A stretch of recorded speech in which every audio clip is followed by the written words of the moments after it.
Hi hello friends, welcome back to സമൂച്ചീസ്. സമൂച്ചീസിൽ ഇന്ന് ഞാൻ തയ്യാറാക്കുന്നത് ഒരു ഡേറ്റ്സ് റോളാണ്. വളരെ ഡിഫറൻ്റായ രീതിയിലാണ് ഞാൻ ഈ ഡേറ്റ്സ് റോള് തയ്യാറാക്കുന്നത്. അതിനുവേണ്ടി ഞാനിവിടെ എടുത്തിരിക്കുന്ന സാധനങ്ങൾ എന്തൊക്കെയാണെന്ന് നോക്കാം.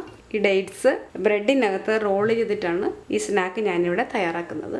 അതിനുവേണ്ടി ഞാനിവിടെ കുറച്ച് ബ്രെഡ് എടുത്തിട്ടുണ്ട്. അതിൻ്റെ സൈഡെല്ലാം കട്ട് ചെയ്തിട്ട് ഇതുപോലെ നൈസായിട്ട് പരത്തി എടുത്തിട്ടുണ്ട്. ഇനി ഇതിനകത്ത് വയ്ക്കാനായിട്ടുള്ള ഫില്ലിങ്ങിന് വേണ്ടി കുറച്ച് ഡേറ്റ്സ്, 2-3 സ്പൂൺ നട്ട്സ് എടുത്തിട്ടുണ്ട്. ബദാമും അണ്ടിപ്പരിപ്പും കൂടെ ഒന്ന് ക്രഷ് ചെയ്തെടുത്തതാണ്. 2-3 സ്പൂൺ തേങ്ങ എടുത്തിട്ടുണ്ട്. ഇനി മധുരം കൂടുതൽ വേണമെന്നുണ്ടെങ്കിൽ പഞ്ചസാരയോ ശർക്കരയോ ആവശ്യത്തിന് ചേർക്കാം. ഞാനിവിടെ ചേർക്കുന്നില്ല. ഡേറ്റ്സ് മാത്രമേ ഞാനിവിടെ എടുക്കുന്നുള്ളൂ. നിങ്ങൾക്ക് മധുരം കൂടുതൽ ആവശ്യമുണ്ടെങ്കിൽ പഞ്ചസാര, ശർക്കര ഇതിലേതെങ്കിലും ഒന്ന് ചേർത്ത് കൊടുക്കുക. പിന്നെ വേണ്ടത് ഒരു 3 സ്പൂൺ മൈദയും 1 സ്പൂൺ കോൺഫ്ലവറും കൂടെ എടുത്തിട്ടുണ്ട്.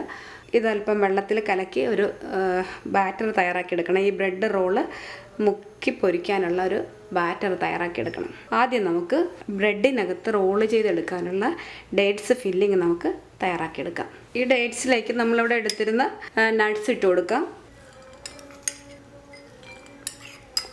ഒരു 3 സ്പൂണുണ്ട്. 3 സ്പൂൺ നട്ട്സ് ഉണ്ട്. അതൊന്ന് ക്രഷ് ചെയ്തതാണ്. പിന്നെ അതിനകത്തേക്ക് തേങ്ങ ചേർത്ത് കൊടുക്കാം. അതൊരു 4 സ്പൂൺ തേങ്ങയുണ്ട്. ഇനി ഇതെല്ലാം കൂടെ നന്നായിട്ട് മിക്സ് ചെയ്തിട്ട് ഒരു ഫില്ലിങ് തയ്യാറാക്കിയെടുക്കണം. ഇതൊന്ന് മിക്സിയുടെ ജാറിലിട്ടൊന്ന് ചെറുതായിട്ടൊന്ന് അടിച്ചെടുത്താലും മതി. അതല്ല എങ്കിൽ കൈ കൊണ്ട് നന്നായിട്ട് കുഴച്ചെടുക്കും. ബ്രെഡിനകത്ത് റോൾ ചെയ്തെടുക്കാനുള്ളതാണ്. അതുകൊണ്ട് നന്നായിട്ട് ഇത് ഉടച്ചെടുക്കണം. അതല്ല എങ്കിൽ റോൾ ചെയ്തെടുക്കാൻ ബുദ്ധിമുട്ടായിരിക്കും. നമുക്ക് മിക്സിയുടെ ജാറിലിട്ടൊന്ന് അടിച്ചെടുക്കാം, അതാണ് നല്ലത്. ഡേറ്റ്സ്, നട്ട്സ്, തേങ്ങ ഇതെല്ലാം കൂടെ ഞാൻ മിക്സിയുടെ ജാറിലിട്ട് ഇതേപോലെ അടിച്ചെടുത്തിട്ടുണ്ട്. ഫില്ലിങ് ഇവിടെ റെഡിയായി. എടുത്തിരുന്ന മൈദപ്പൊടിയും കോൺഫ്ലവറും കൂടെ ഇതേപോലെ വളരെ നൈസായിട്ട് കലക്കിയെടുത്തിട്ടുണ്ട്. ഒത്തിരി കട്ടിയൊന്നുമില്ല, ലൂസായിട്ടാണ് കേട്ടോ കലക്കിയെടുത്തിരിക്കുന്നത്. പിന്നെ കുറച്ച് ബ്രെഡ് ക്രംസ് കൊടുത്തിട്ടുണ്ട്. ഇനി എങ്ങനെയാണ് നമുക്ക് ഈ ഡേറ്റ്സ് റോൾ തയ്യാറാക്കുന്നത് നമുക്ക് നോക്കാം. നമ്മളിവിടെ പരത്തിയെടുത്ത ബ്രെഡ് പീസ് എടുക്കുക. അതിൻ്റെ സൈഡൊക്കെ ഒന്ന് ചെറുതായിട്ട് നനച്ച് കൊടുക്കുക. അതിലേക്ക് നമ്മളിവിടെ തയ്യാറാക്കിയെടുത്ത ഡേറ്റ്സ് വെച്ച് കൊടുക്കുക. എന്നിട്ട് ഇതൊന്ന് റോൾ ചെയ്തെടുക്കണം. ഇതുപോലെ റോൾ ചെയ്തിട്ട് അതിൻ്റെ സൈഡൊക്കെ ഒന്ന് അല്പം വെള്ളം ഒന്ന് മുക്കിയിട്ട് ഒട്ടിച്ചു കൊടുക്കണം. അല്ലെങ്കിൽ ഫില്ലിങ് പുറത്ത് പോകും, അതുകൊണ്ടാണ് കേട്ടോ. ഇനി മാവിൽ മുക്കുമ്പോൾ ഇത് റെഡി ആയിക്കോളും. എന്നാലും നമ്മളിതൊന്ന് ഒട്ടിച്ചു കൊടുക്കുക. എന്നിട്ട് നമ്മൾ തയ്യാറാക്കി വെച്ചിരിക്കുന്ന ബാറ്ററിനകത്ത് മുക്കുക.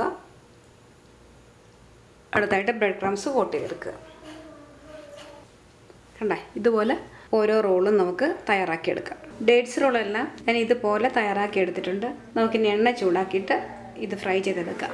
ഫ്രൈ ചെയ്തെടുക്കാനുള്ള എണ്ണ ഇവിടെ ചൂടായിട്ടുണ്ട്. നമുക്കിനി ഓരോ റോളും അതിനകത്തേക്ക് ഇട്ടിട്ട് ഫ്രൈ ചെയ്തെടുക്കാം. ലോ ഫ്ലെയിമിൽ വെച്ച് വേണം ഫ്രൈ ചെയ്തെടുക്കാൻ, അല്ലെങ്കിൽ പെട്ടെന്ന് കരിഞ്ഞു പോകും. കരിഞ്ഞു പോകാതെ ശ്രദ്ധിച്ചോളാം. കൂടുതൽ ഇട്ട് കൊടുക്കണ്ട. കൂടുതൽ ഇട്ട് കൊടുത്താൽ ചിലപ്പോൾ ഇത് പൊട്ടിപ്പോകും കേട്ടോ. അതുകൊണ്ട് കുറച്ചിട്ട് കൊടുത്താൽ മതി. ഒരു സൈഡ് ഫ്രൈ ആയി കഴിയുമ്പോൾ നമുക്കൊന്ന് മറിച്ചിട്ട് കൊടുക്കണം. പെട്ടെന്ന് റെഡിയായി കിട്ടും. ബ്രെഡല്ലേ, അതുകൊണ്ട് പെട്ടെന്ന് റെഡിയാകും. ശ്രദ്ധിച്ച് നിന്ന് ചെയ്തെടുക്കണം. ഓരോ സൈഡും ഇങ്ങനെ മറിച്ചിട്ട് കൊടുത്ത് ഫ്രൈ ആക്കണം. ഇതിവിടെ റെഡി ആയിട്ടുണ്ട്. നമുക്കിനി ഇത് കോരിയെടുക്കാം. ഇതുപോലെ ബാക്കിയുള്ളതും കൂടെ ഫ്രൈ ചെയ്തെടുക്കാം. എല്ലാം ഇതുപോലെ ഫ്രൈ ചെയ്തെടുക്കാം. ഇതും റെഡിയായി. നമുക്കിത് കോരിയെടുക്കാം. കണ്ടോ, ഡേറ്റ്സ് റോളെല്ലാം ഇവിടെ റെഡി ആയിട്ടുണ്ട്. ഇഷ്ടപ്പെട്ടാൽ ഒന്ന് ട്രൈ ചെയ്ത് നോക്കുക കേട്ടോ. തീർച്ചയായും ഇത് ഇഷ്ടപ്പെടും. അത്രയ്ക്ക് നല്ല ടേസ്റ്റാണ്. ട്രൈ ചെയ്ത് നോക്കിയിട്ട് അഭിപ്രായങ്ങളും നിർദ്ദേശങ്ങളും ഒക്കെ അറിയിക്കുക. അടുത്തൊരു പുതിയ റെസിപ്പിയുമായി നമുക്ക് വീണ്ടും കാണാം. താങ്ക്